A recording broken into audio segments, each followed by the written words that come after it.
Bonjour à toutes et à tous, je suis très heureux de vous retrouver. Alors aujourd'hui, je vais vous parler de Cicely Saunders. Alors qui est-elle? Eh bien, Cicely Saunders est de nationalité anglaise, elle est née en 1918 et est décédée en 2005 à l'âge de 87 ans. Tour à tour infirmière, médecin et écrivaine, elle a reçu l'ordre du mérite et celui de l'ordre de l'Empire britannique en 1979, ce qui lui donna le titre de Dame Cicely Saunders. Pendant la guerre mondiale de 39-45, elle fit la rencontre de David Tasman. Alors, un de ses premiers patients, alors âgé de 40 ans, qui souffrait d'un cancer en phase terminale. Elle fut touchée par sa détresse et n'hésita pas à développer une relation professionnelle et personnelle en lui apportant l'écoute et l'amitié qu'il attendait. Ainsi, elle l'accompagna jusqu'à son décès qui eut lieu le 25 février 1948.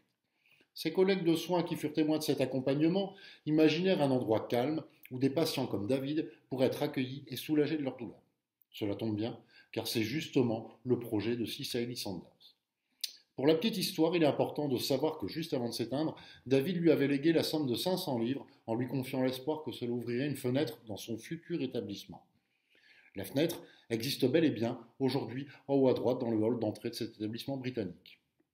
À 33 ans, elle entama de nouvelles études en médecine et travailla au Saint-Luc Hospital, qui accueille des personnes atteintes de cancer et de tuberculose. Là, elle découvrit que la douleur peut être prise en charge par l'administration d'opiacés et d'antalgiques.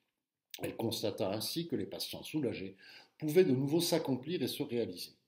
Poursuivant ses recherches pendant 7 ans, elle y impliqua les infirmières et les aides-soignants, et elle réussit un véritable exploit de société en prouvant que l'administration régulière d'antalgiques n'aboutit pas à la dépendance. Bien au contraire, affirme-t-elle, elle démontra que si un patient en fin de vie demande une augmentation de ses doses, c'est que la tumeur maligne ou cancéreuse est en train de se développer, mais que ce n'est en aucun cas le signe d'une addiction.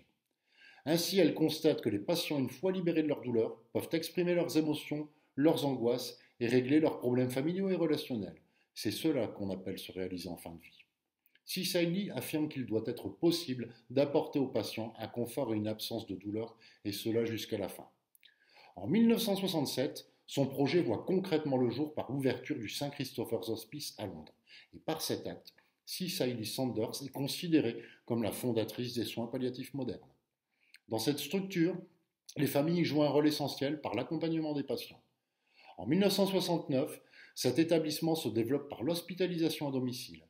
Et en 1971, les bénévoles y font leur entrée et sont spécialement formés au travail de deuil.